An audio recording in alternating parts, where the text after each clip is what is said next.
Boa tarde.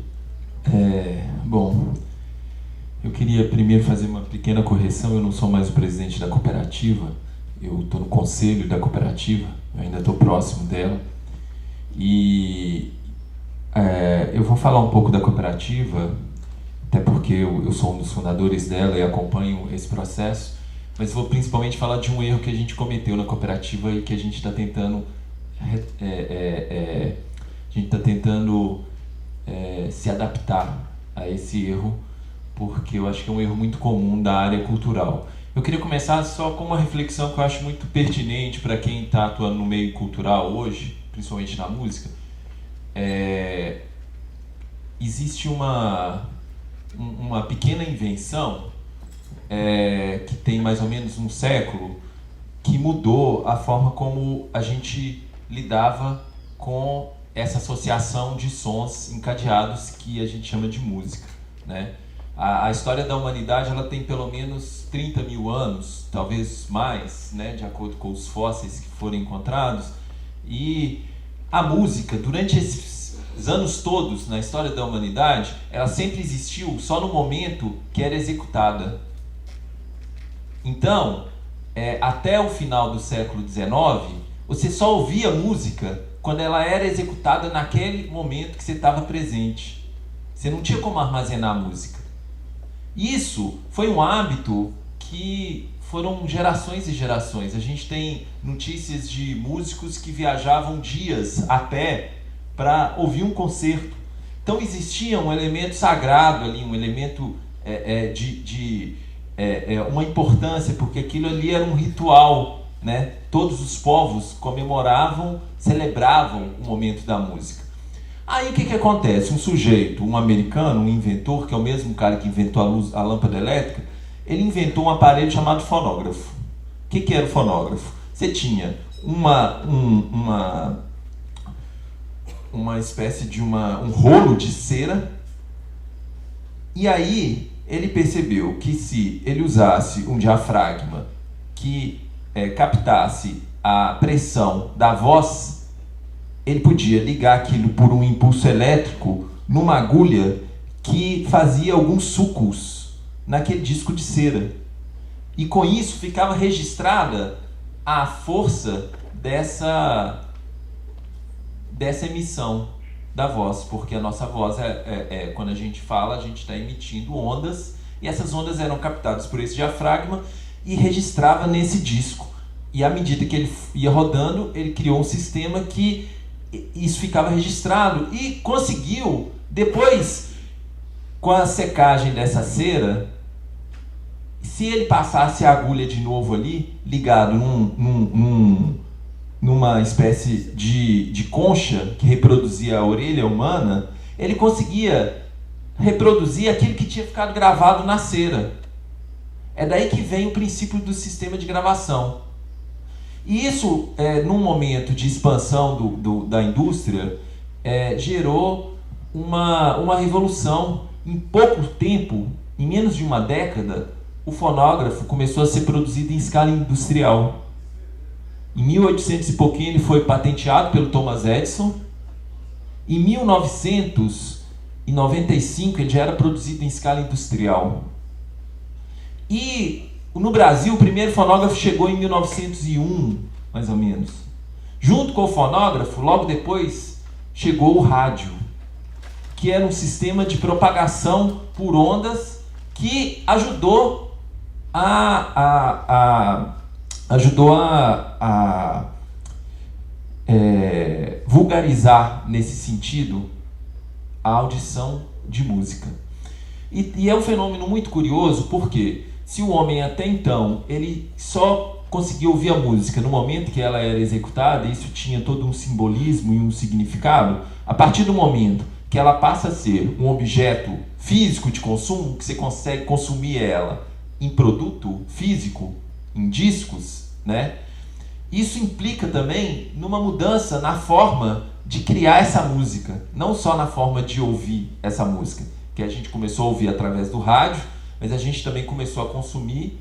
E essa banalização, essa vulgarização, no sentido de que passou a ser mais fácil de você levar para sua casa uma música que você gostava e você não precisava mais necessariamente ir no show para ver aquilo, gerou também uma espécie de limitação que era em função do meio que você utilizava. Os primeiros discos, que eram discos de cera, feitos aqui no Brasil, de carnaúba, eram discos que comportavam um tempo limitado de música.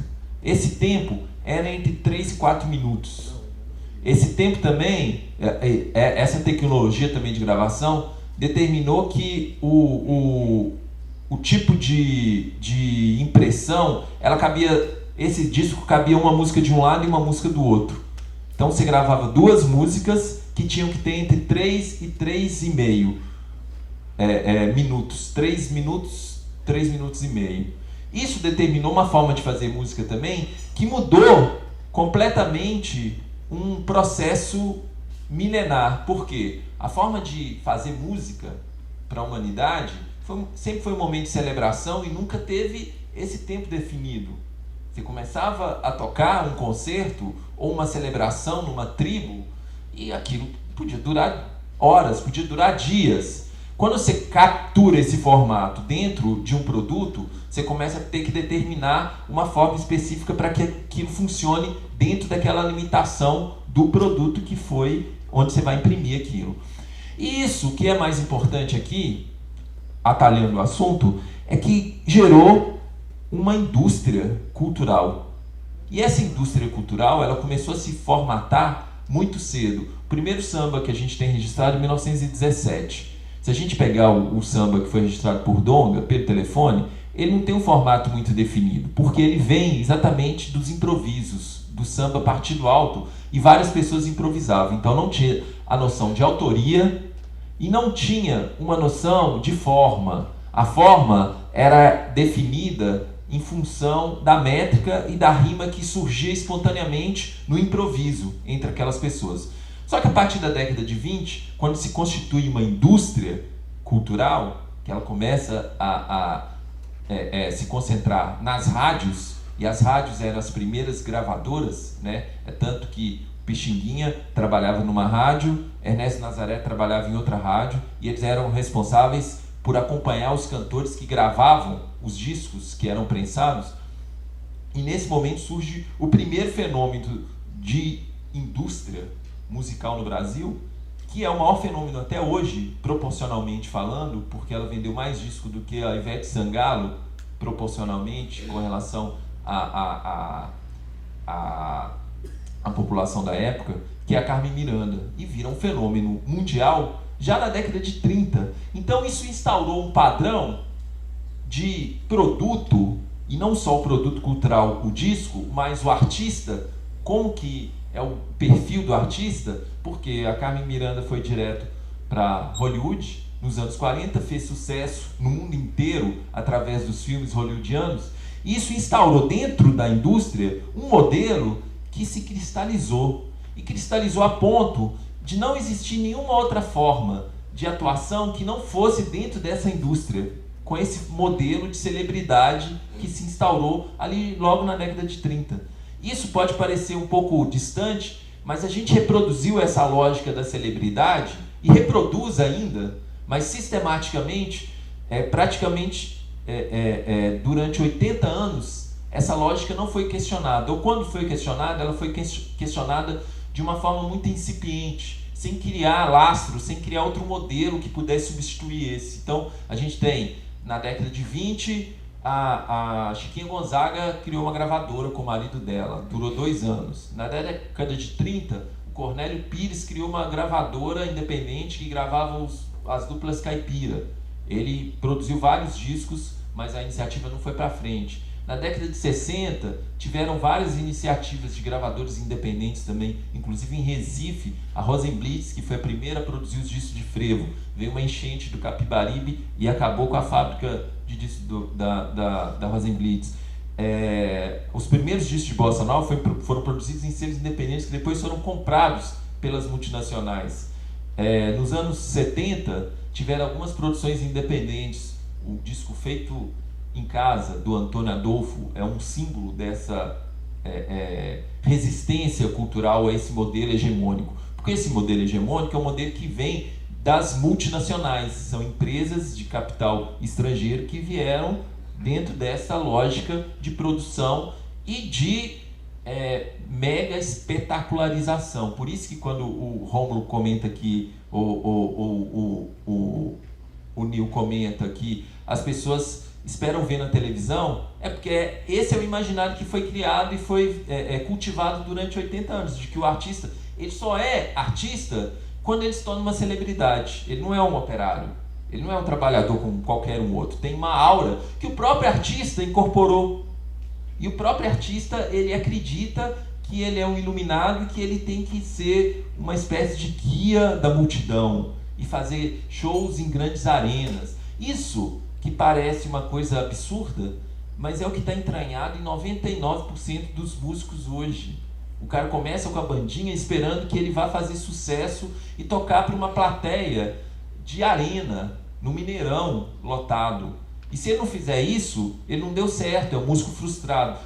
E a minha perspectiva é que a partir dos anos 90, porque até os anos 90 era mais ou menos assim, essas iniciativas todas que eu citei, elas não foram para frente. Por quê? Porque a lógica de produção ela estava vinculada a seu capital de giro. Para você produzir um disco de vinil até os anos 90, você precisa ter um parque industrial que não cabia dentro dessa sala. Para você produzir um disco, aquele disco preto de vinil, você ter um estúdio que você gravasse, você precisava ter uma estrutura muito cara. Não era fácil produzir isso. Livro, a mesma coisa. Para você produzir um livro antes do notebook, do computador pessoal, você precisava ter um parque industrial com aquelas prensas pesadas, com máquinas muito caras. A partir dos anos 90, a gente tem uma mudança de paradigma que é o barateamento da tecnologia. Então, esse capital que era necessário, que estava na mão de grandes empresas, ele passa a se tornar disponível para qualquer pessoa que tenha boa vontade, um equipamento razoável e alguma técnica, e alguma curiosidade mais do que técnica, né? Porque o software começa a ficar cada vez mais acessível, os equipamentos começam a ficar cada vez melhores e você começa a conseguir simular todo aquele parque industrial que não cabia dentro dessa sala, dentro do seu quarto. Então essa mudança de paradigma é fundamental para a gente entender essa mudança na lógica de produção e de consumo. Por outro lado, acontece que existe também uma banalização da possibilidade de consumo dessa música. Hoje, as pessoas não consomem música mais como um ritual. Ninguém para mais para ouvir música. As pessoas ouvem música cotidianamente, 24 horas por dia, enquanto estão fazendo qualquer outra atividade. E a música passou a ser uma espécie de bem de consumo cada vez mais descartável, né? Se você estiver ouvindo em determinados círculos uma música que fez sucesso mês passado, você já está ultrapassado. Você já não está acompanhando mais a lógica de movimento sinérgico da tribo e da sua turma, e você já é uma pessoa... Enfim, existe cada vez mais essa lógica da pressa, que para mim está muito associada ainda a essa lógica também da espetacularização e da celebridade. E aí, desde alguns anos, a gente tem defendido uma lógica de produção contra-industrial que vem no sentido de reforçar não só a ideia de que é mais fácil produzir, distribuir e cumprir esse ciclo de produção dentro de uma outra lógica contrário à indústria, que eu chamo de contra-indústria. Quer dizer, existe uma forma de se produzir bem mais, com muito mais controle do processo, e uma forma de sustentabilidade que ela funciona como uma espécie de antídoto contra a frustração, que é mais ou menos o seguinte. Vamos pensar logicamente, a gente tem pouco tempo aqui, não vai dar para falar com muito detalhe. Pensa num show que você precisa, na produção que você precisa para fazer um show para 25 mil pessoas. O que você precisa para funcionar um show que vai receber um público de 25 mil pessoas? Primeiro que não dá para ser um show só. Primeiro que você vai ter que fazer uma grade com vários shows. A estrutura de palco que você precisa, a estrutura de som que você precisa, a divulgação para fazer esse show, para levar essas 25 mil pessoas, que muitas vezes não são necessariamente o público daquele grupo. Elas vão por fatores extras. Quem vai para o Rock in Rio não é necessariamente que gosta daquela banda. Ele vai porque existe todo um conceito ali ligado, um marketing feito em cima daquele evento. Agora, vocês não acham que se a gente for inverter um pouco a lógica, se eu pegar 25 mil pessoas e dividir em blocos de 500 pessoas, e aí eu vou fazer 50 shows com 500 pessoas, e ao invés de eu fazer um grande show no ano, gastando uma fortuna em divulgação, em mídia, para tocar uma vez, sem perspectiva de continuidade no trabalho, se eu tenho uma possibilidade de mobilidade, eu vou preferir fazer 50 shows no país para 500 pessoas. Vai ser muito mais sustentável para a minha carreira. Vai ser muito mais interessante para minha relação com esse público. É muito mais próximo. É muito mais fácil de eu lidar com ele. E de eu criar sustentabilidade. E fazer com que isso gere uma qualidade. Primeiro que a qualidade de som. Eu não sei se vocês têm hábito de frequentar grandes shows, que é a lógica da produção industrial. O som é ruim, porque não tem como você ter qualidade de som quando você tem muita potência. Uma coisa é incompatível com a outra. Você tem, geralmente, a visão do artista pelo telão, que é um contrassenso, que você vai ver o cara ao vivo, e aí você acaba vendo ele pelo telão, né? E acaba sendo, na verdade, uma espécie... Eu tenho 5 minutos. Acaba sendo, na verdade, uma espécie de catarse coletiva. Você está ali pela coletividade. E aí, dentro dessa lógica, que a gente começou a pensar que o modelo de cooperativa que a gente instaurou, e a cooperativa ela vai fazer 5 anos agora, quando a gente criou a cooperativa, a gente percebeu que o modelo de cooperativismo no país, ele não entendia essa lógica da cultura. Porque a cooperativa, ela vem do meio de produção em escala industrial, ainda que seja na agricultura, ainda que tenha o princípio cooperativista, mas eles não sabem lidar com esse elemento simbólico, com isso que a Lala falou, do intangível.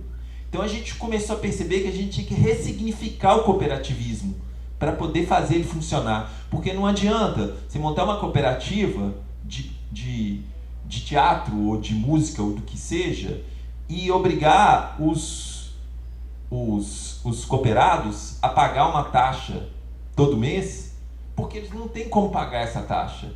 Em geral, eles não vão conseguir sustentar aquilo. Então a gente começou a pensar que, na verdade, a cooperativa ela tinha que usar o princípio cooperativista para trabalhar com o elemento criativo que tinha ali dentro, e não com a distribuição da riqueza, a distribuição das sobras, que é o que geralmente a cooperativa faz. O que sobra no meio cultural é a capacidade criativa, não o dinheiro que sobra nas cooperativas de produtores. Então, como a gente está lidando com esse elemento simbólico, a gente começou a pensar que eram necessários outro tipo de ação para trabalhar com a cooperativa.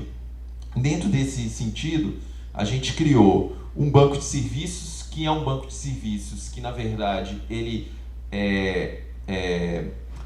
otimiza as trocas entre os próprios cooperados e dos cooperados para outros, para fora, e é uma troca que funciona dentro do princípio de solidariedade, porque a cooperativa ela trabalha com pessoas que confiam umas nas outras e que confiam no trabalho um dos outros. Então, nesse sentido, a gente produz eventos, produz sites, produz material que vai ser levado para vender os shows desses cooperados dentro desse princípio do banco de serviços, e a gente já fez representações em várias feiras internacionais e vários festivais de música, e tem várias parcerias também.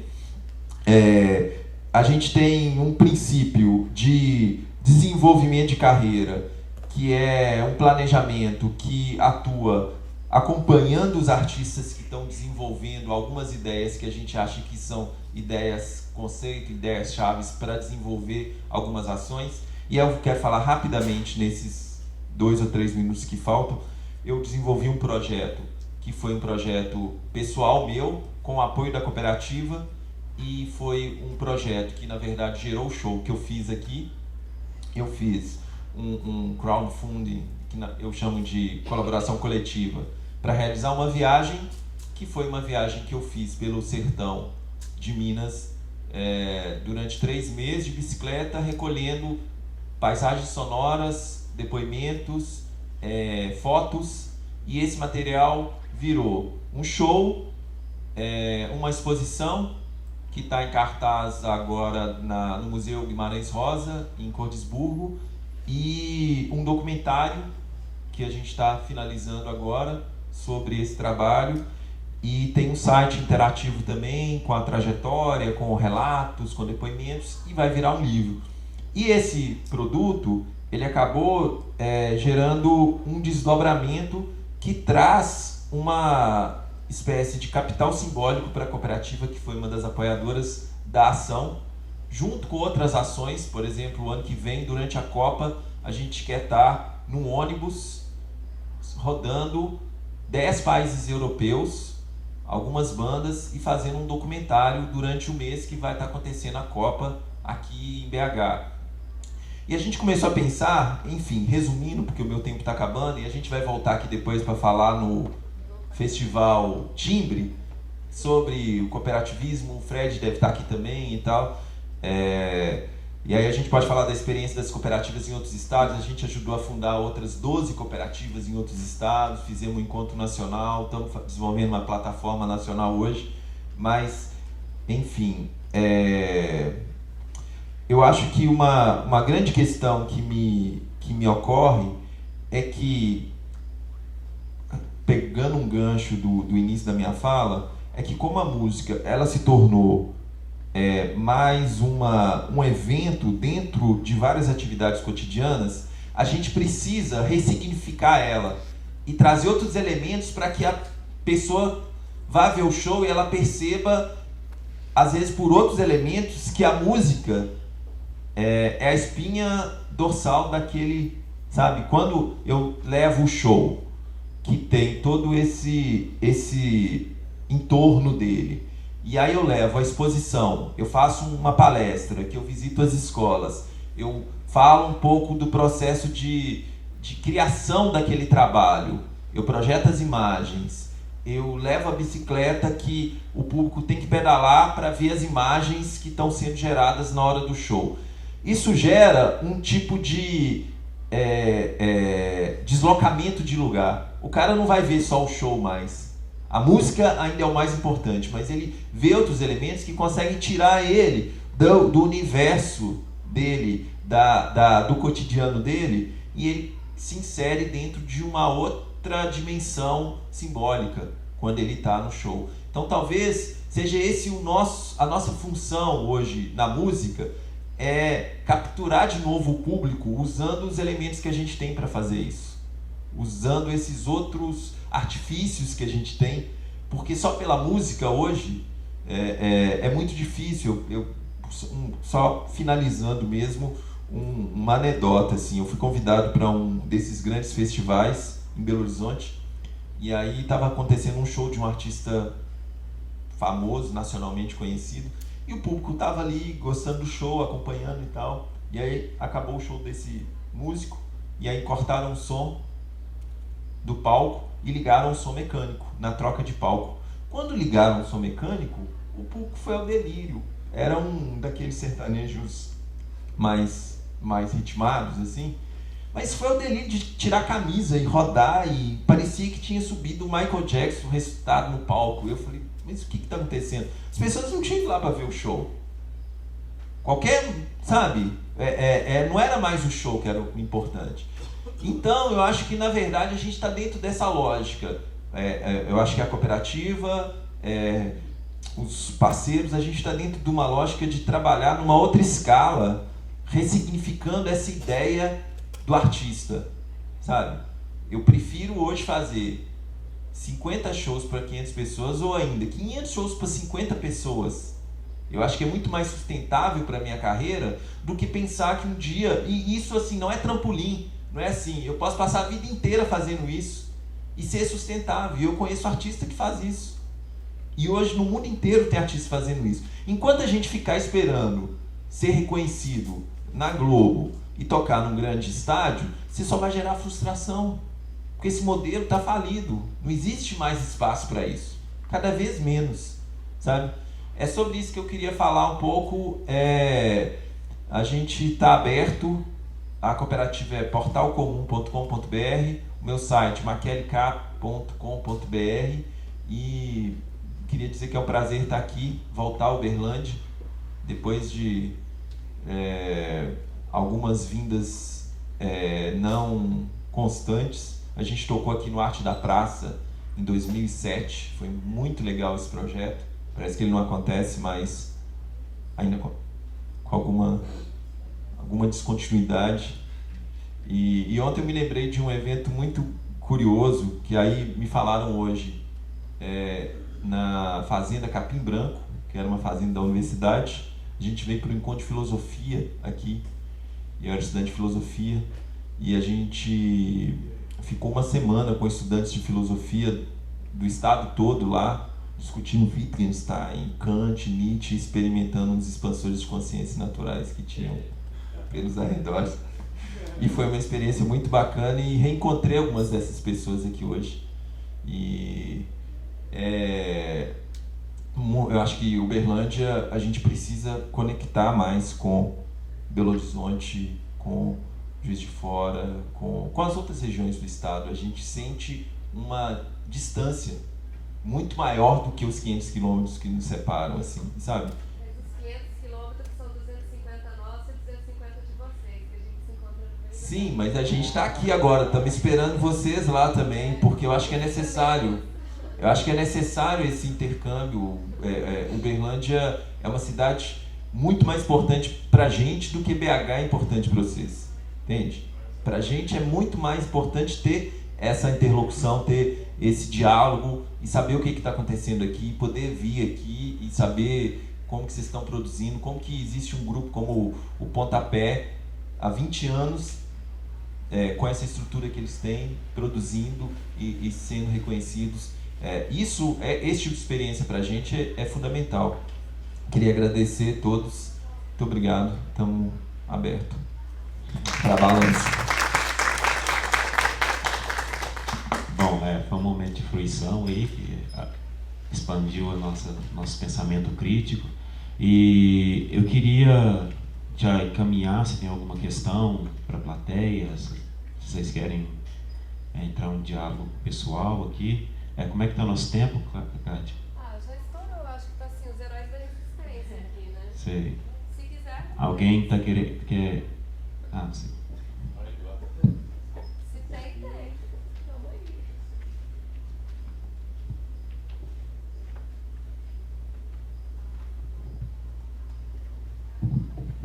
Boa noite, agora.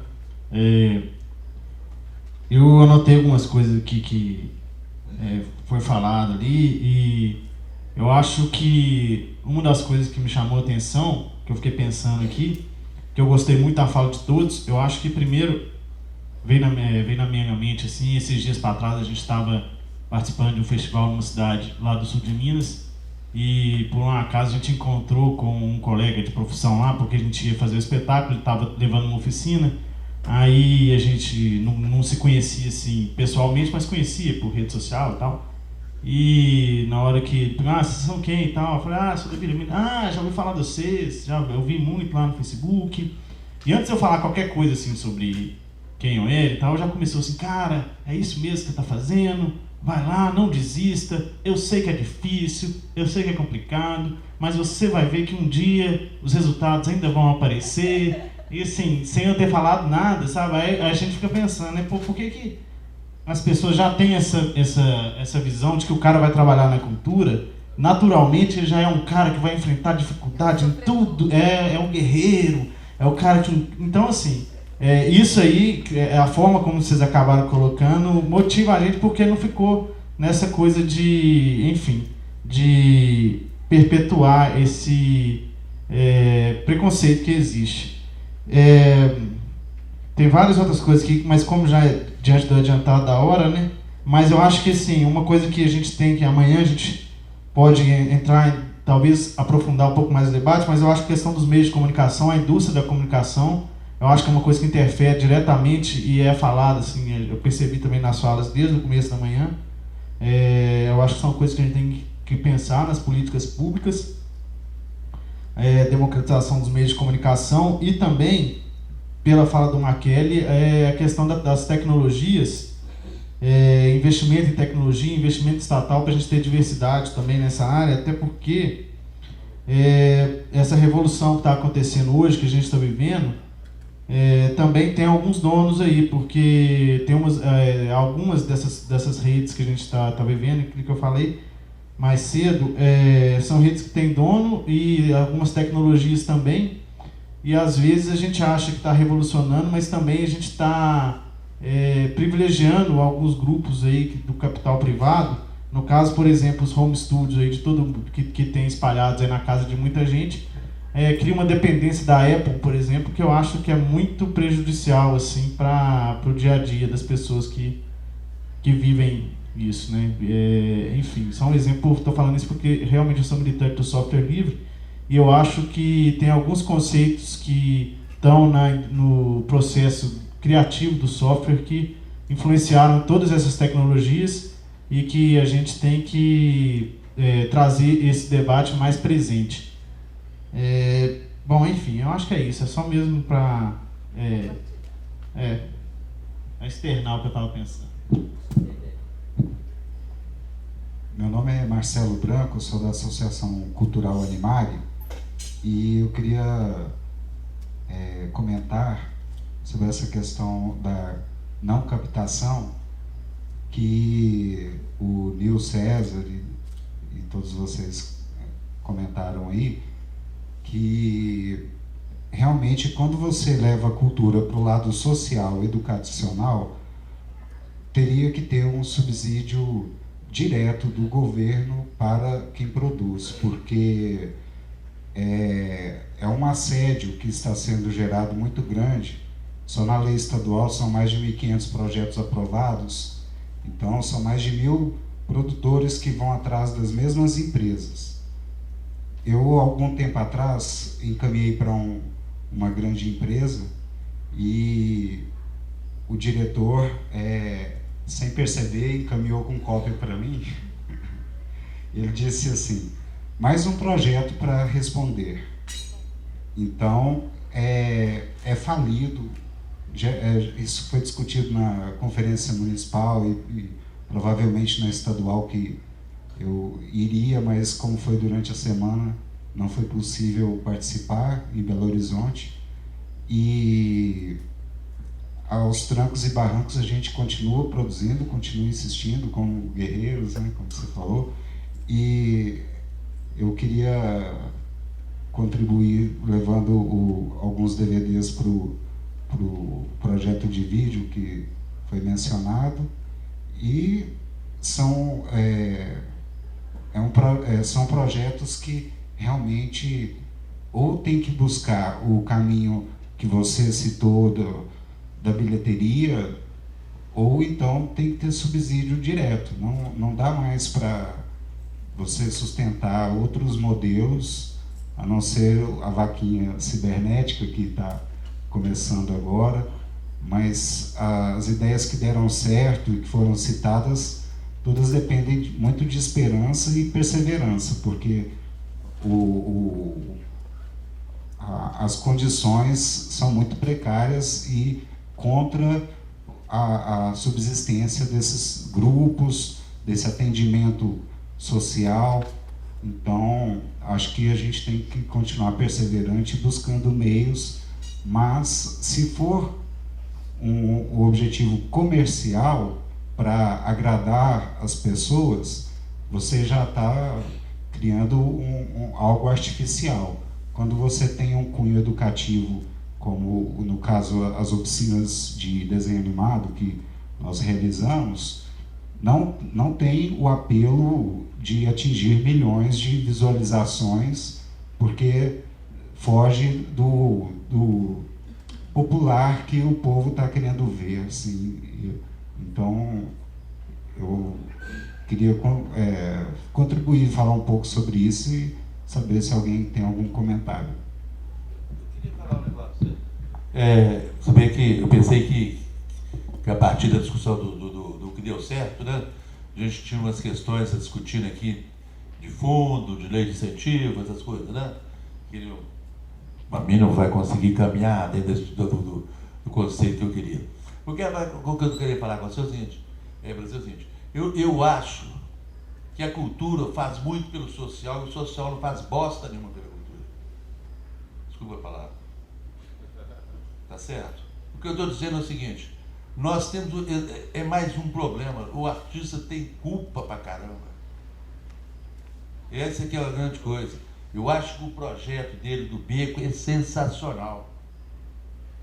E a secretaria que tem mais dinheiro é de ação social.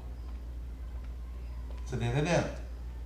Agora, quando se estabeleceu, na década de 90, lá atrás, 20 anos atrás, a Lei Rouanet, não vou eu estou aqui falar, o Zé Jutaí fala com muito mais talento, deveria ter essa questão. Nós temos que saber por que as coisas existiram nesse país. A Lei Rouanet, ela foi criada para resolver o problema da arte profissional. Essa que está o grande problema. Quando eu sento para discutir, eu vou nos lugares, eu vou na comissão das leis de incentivo, tem tanta coisa social lá que começa a chorar. Fala, porra, eu vou tirar do meu, eu vou passar para esse povo. Você entendeu? Essa mistura, nós temos que tirar essa mistura da discussão. Agora, pena que as pessoas que iam discutir não estão aqui. Eu não sei para onde que eles foram, tal, mas sumiram. Só que eu queria falar o seguinte, eu venho com o olhar, ele fala da indústria da música, tá entendendo? Eu falei ontem que o teatro é uma coisa essencialmente artesanal, com exceção dos grandes musicais, tá entendendo? Mas é uma fonte geradora de trabalho e renda que tem que discutir ele dentro desse olhar. Porque se eu for discutir, por exemplo, lá na Municipal de Belo Horizonte, que você não foi aprovado, né, que estou olhando para aprovado, tem um projeto lá do pessoal do alto da favela, lá não sei da onde. Não dá para me concorrer com esses caras. Eu tenho que perder tudo. Você está entendendo? Eu não posso ganhar deles. Mas o que está acontecendo é que eu estou ganhando. Porque está misturado demais. Então, quando eu digo essa coisa está misturada demais. Produzir um show de música não é mole. Para ele se tornar um profissional da música, que a gente criou a lei de incentivo. A gente batalhou pela lei de incentivo, foi para isso. Para que os profissionais se profissionalizassem. E nós temos que acabar com essa questão. A educação tem uma fortuna. Eles dão de presente para os professores da rede municipal de Belo Horizonte 700 mil reais em Vale Cultura lá em Belo Horizonte. Dão de presente. A cultura não tem 700 mil. Então, só que eu queria falar isso para vocês, gente, é uma pena. A discussão, mas o secretário está ali com o dele levantado, é mais importante que eu. Eu só queria comentar uma coisa, que é o seguinte, eu acho que é consenso no meio que o mecanismo de incentivo é falido. Esse mecanismo não atende. E cada vez mais a gente percebe isso. Aqui no interior vocês não captam, na capital a gente também não capta. Hoje são 7 empresas, essas 7 empresas estão na mão de 30 produtores, que são os atravessadores, que apresentam 30 projetos e depois fundem ele num grande projeto e fazem um evento de entretenimento, não é um projeto de cultura, né? E o que a gente defende, eu sou do Conselho Estadual de Cultura, a gente está levantando essa bola. Aliás, é oportuno colocar que a gente fez uma carta que é um esboço de uma carta, eu acho que pode ter a colaboração de todo mundo, eu vou passar por Rubens, ele tem o contato de todo mundo, que é uma carta solicitando a discussão do fundo, a implantação do fundo, a equiparação do fundo ao incentivo, que a gente tem pelo menos 70 milhões hoje no fundo também. O ideal é ter 60%, como propõe o Procultura, né? O Sistema Nacional, o Plano Nacional de Cultura, mas que a gente tenha 70%, 70 milhões no fundo, que seja um fundo democrático, transparente, com critérios. A gente tem que repensar o critério dele, que não pode ser um fundo para atender só pessoa jurídica. A gente tem que limitar a inscrição de prefeituras e do poder público em geral, porque hoje o fundo atende basicamente as prefeituras e poder público. Esse último que foi aprovado da Lei Estadual Fundo de Cultura é uma vergonha. Um terço dos projetos são prefeituras e são 42%. Pois é uma vergonha, inclusive porque é um dinheiro que é pulverizado. Quer dizer, eu falei anteontem com meus amigos de Chapada Gaúcha, eles receberam 5 mil reais. O que você faz com 5 mil reais? Né? 5 mil reais não dá para você... E aí parece que é moeda de troca mesmo. É um cala-boca, é ridículo esse fundo. Então eu acho que era importante a gente sair daqui com um documento, e aí eu estou colocando isso para outros representantes aqui, porque é simbólico isso vir do interior. Eu acho que vem com outra força. Eu acho que é simbólico vir de um evento como esse, um evento de economia da cultura, onde você teve uma ampla discussão sobre essas questões. Eu e os outros representantes do Conselho vamos levar isso para dentro do Conselho. Eu acho que, inclusive, não é nenhuma afronta à secretária, é uma oportunidade dela deixar a marca dela, porque ela ainda não fez nada, não mostrou que veio. A secretária ainda não apresentou nenhum projeto realmente de autoria dela, que ela falasse assim: esse é o projeto que a gente está fazendo aqui para a cultura. É a chance dela deixar a marca dela. A gente criou um fundo amplo, democrático, participação da sociedade civil, transparente, que vai atender uma demanda, que é uma demanda que o incentivo nunca vai atender. Por exemplo, bolsa de criação. Quando que uma empresa vai bancar, por exemplo, um dramaturgo para escrever uma peça para o Teatro do Beco, que ele vai ficar 1 ano escrevendo? Quem que vai bancar uma loucura dessa? Isso é necessário em todas as áreas. Você vai pagar um cara que ele vai ficar 6 meses recebendo para escrever uma sinfonia. Isso é importante, é necessário. A gente não tem a menor perspectiva de financiamento de um projeto desses via incentivo, né? Então acho que é necessário, acho que era um esforço importante a gente sair daqui com isso e daqui a gente conseguir o apoio de outras organizações, outros agentes no resto do estado, levar isso para o Conselho, levar isso lá para o Anastasia, que agora dizem que ele conversa com todo mundo, né? Diretamente, tem um telefone que você liga e fala com ele qualquer hora. Mas então é isso. Deixa eu falar antes. Sobre a polêmica que o Rômulo levantou agora, antes de mais nada, o nosso trabalho ele é cultural. Não é porque nós estamos instalados dentro de uma favela que a gente tem que fazer uma ação social. É inerente ao trabalho do Grupo do Beco que o público que a gente atende ele não tem acesso mesmo à cultura que é produzida na capital. Então a gente faz um papel de transformador dessa sociedade para a formação de público. De público para o Palácio das Artes, para o Sesc, para a campanha de popularização, para o show do Maquele, e através das nossas ações locais. Concordo com o Rômulo quando ele diz que existem recursos em outros lugares, né? Se o artista ele tem que... Eu não acho, aí uma opinião minha, eu não acho necessariamente que todo artista tenha que fazer contrapartida social. Se a gente for fazer uma discussão sobre contrapartida social, vamos ampliar para as outras instâncias também. O transporte que recebe recurso público precisa oferecer contrapartida social. Recursos que vão para outros lugares, para grandes empresários, como um supermercado que recebe a cessão de um terreno da prefeitura, precisa oferecer contrapartida social. Nesse campo eu concordo. Mas não é porque é uma produção da periferia, é uma produção da favela, é uma cultura local que precisa se enquadrar na Secretaria Social. Porque aí a gente fica à mercê da ausência de recurso e da ausência de reconhecimento. Os nossos pares na cultura não nos reconhecem como produtor cultural. Eu tenho DRT, eu sou ator profissional, morador do Morro, nasci lá, batalhei, lutei, tenho meu DRT.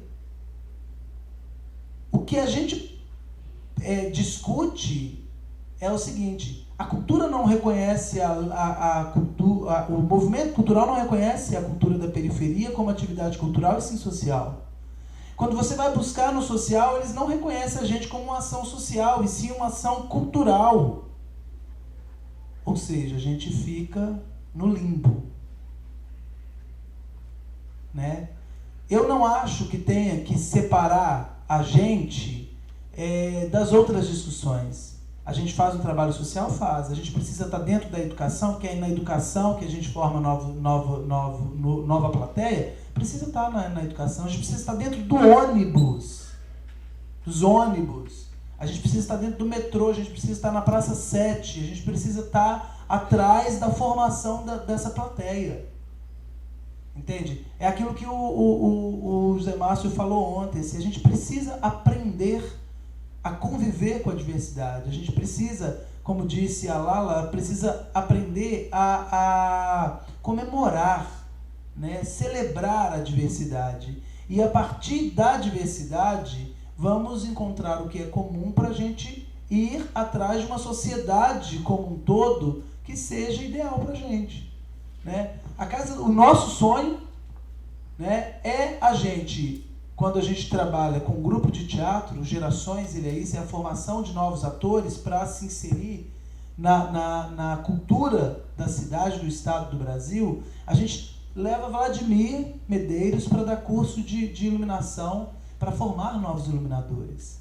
Né? Assim como o Rômulo foi bilheteiro e hoje é o coordenador da campanha, é esse o nosso desejo, que o cara que era pedreiro, ele tem uma outra opção de trabalho, e se for na cultura, que a gente tem a sorte, né, de batalhar, trabalhar muito, mas a gente faz com arte, e se for na cultura, melhor ainda. Porque é provado que a cultura, ela transforma o cidadão. Então, é isso assim, não é porque a gente faz um trabalho, a gente não abre mão da excelência do nosso trabalho. A gente contrata a Júlia Maciel, a gente tem a Rômulo Avelar ao nosso lado, o pessoal do Grupo Galpão. E por quê? Porque a gente faz arte. A gente não quer ficar ocupando a página de polícia para poder falar do criminoso que morreu na comunidade, e nem a página de política porque mudou uma nova lei que vai afetar o morador da periferia. A gente quer estar na capa de cultura, porque a gente faz cultura, ponto. Trata de uma discussão aí que eu acho que seria por outra mesa. Bom, eu posso fechar com o secretário? Então, tem alguém, uma outra questão? Não? Então, vou encaminhar a última questão, para a gente poder passar a palavra para a Kátia e deixar. Serei breve. E eu acho que eu vou mais confundido do que explicado. Não discordo de ninguém, concordo com todos, e acho que vocês vão discordar de mim. Mas eu penso assim, basicamente, se a gente for pensar em política cultural contemporânea dos últimos 50 anos de Brasil, a gente não tem 50 anos de política cultural nos últimos 50 anos de Brasil. Então eu acho que se a gente for fazer aquele recorte de pensar na fralda de cavalo que a Lava falou, a nossa política cultural ainda não saiu da primeira infância nesse momento. Uma avaliação de retrato macro, na minha opinião. Então eu concordo com todos os posicionamentos de setor cultural. Eu fui técnico de luz antes de ir para o palco do teatro também, então eu já sofri a cadeia inteira também. Não falo distanciado enquanto gestor nesse sentido. A relação que a gente fala do fundo estadual e das leis, dos dois mecanismos que a gente mais utiliza com as exceções de leis municipais que algumas cidades têm. Mas aí eu tento pensar assim, ó, que o fundo ele é uma educação para o que pode vir a ser o sistema nacional, é um primeiro ponto que eu penso. Então eu acho que tem que ter transferência do fundo para a prefeitura, sim, mas eu já achava isso antes, tá? Não falo enquanto secretário, não. Porque eu já vivi numa cidade que chama Manhumirim, tem 25 mil habitantes. Lá não pinga dinheiro para nada. 5 mil é muito para você dar para um cara lá, é muito. Eu sei de uma artista, de uma musicista lá em Barbacena que é uma revelação, puta talento, formada na Bituca, escola profissional bala de ponta, que acabou de ganhar um cachê de R$4.500, me ligou festejando, falou assim, nunca recebi um cachê tão alto na minha vida. Aí a gente falou assim, ó, então aproveita que você recebeu o cachê alto e não torre em churrasco não, transforma ele numa turnê. Entendeu? Eu falei, entendeu? Não, lógico, nunca recebi, agora o desbunde já passou lá nos 2 anos atrás, agora não, nós vamos fazer.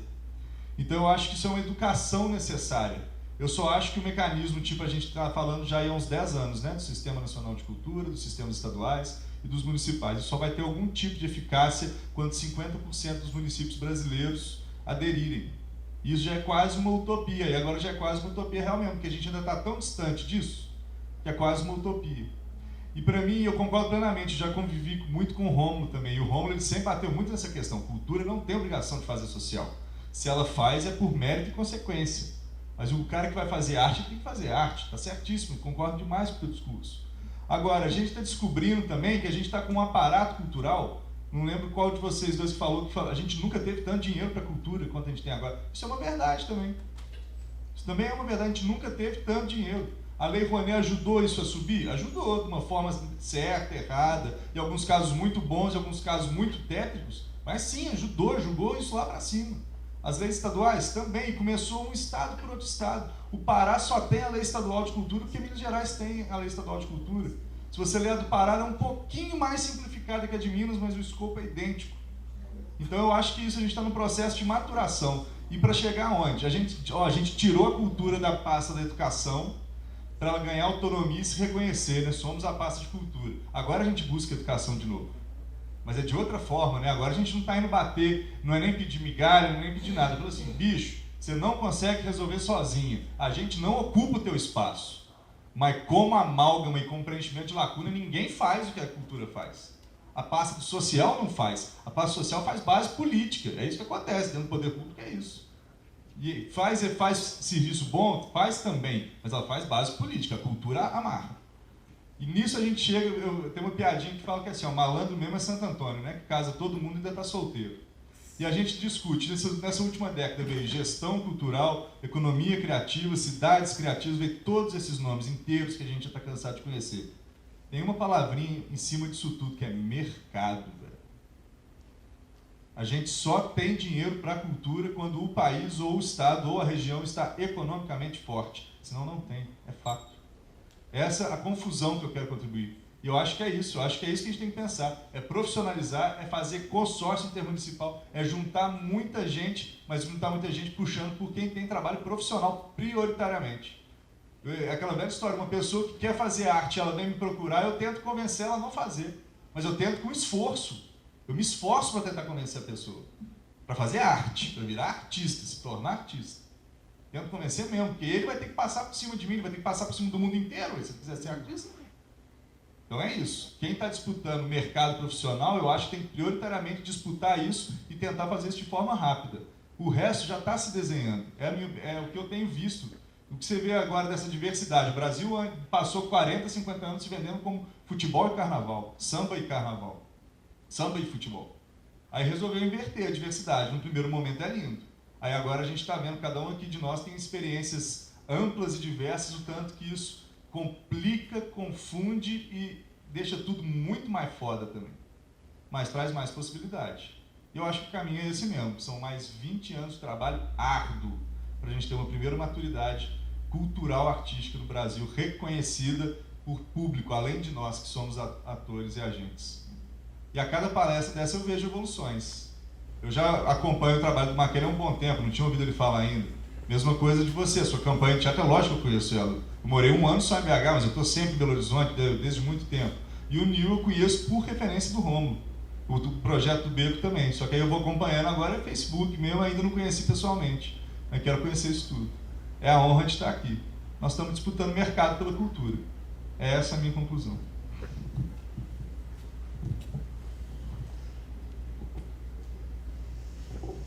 Algum comentário à mesa?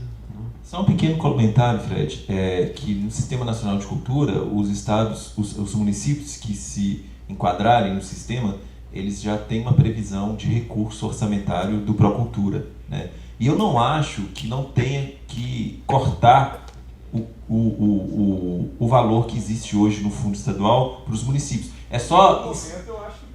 Pode sim, mas eu acho que a gente precisa estabelecer, é só estabelecer, ó, o valor é tanto, porque hoje tem 42%, pode ser que daqui a um tempo suba isso, então a gente estabelece, ó, vai ser 10%, 20% ou 50%, a gente fica sabendo que é isso e a gente já está preparado, porque hoje a disputa é uma disputa desigual, isso né? Não é regulamentado, né? Não é regulamentado. Não, isso eu concordo. Vou colocar uma coisa aqui, só aproveitar, o horário acabou, nós vamos continuar até as meia-noite, entendeu? Não, eu sei, é porque eu estou falando o seguinte, tem um mecanismo do Estado, tá entendendo? Que eu quero usar, só que o Estado não cria as condições para eu usar ele. Eu não quero fundo. Eu tenho um representante na comissão que analisa os projetos do fundo, o representante do Simparc. Eu já briguei com ele 2 vezes. Fala, cara, quando foi filiado do Simparc lá no fundo, você dá bomba, pô. Nós somos produtor profissional. Nosso negócio é lucro. É correr atrás. Nós queremos ganhar dinheiro. Fazer teatro com qualidade, com padrão, tudo. Mesmo que seja comédia, mas nós somos profissional. Nós queremos ver isso. Eu não estou discutindo com a questão do PIB, não estou dizendo que não é cultural. Acho que merece todo respeito. Leva o nome do Brasil lá para as alturas, tá certo? Eu só acho um desrespeito com o Beco botar ele no circuito de lei de incentivo. Agora, eu acho um desrespeito, porque é uma opção, vocês estão utilizando o mecanismo da arte, da cultura para transformar o cidadão e tudo. Eu acho que deveria o governo já chegar lá, encampar e resolver. O que eu estou dizendo é que o BDMG entra com um recurso altíssimo a fundo não reembolsável, só que ele me trata como se eu fosse um construtor de estrada. Você está entendendo? Ele me trata como se eu fosse um construtor. Eu não sou. Eu não consigo pegar o dinheiro lá. Então. O dinheiro lá cara, quem vai avalizar um projeto meu, você avaliza meu. Um projeto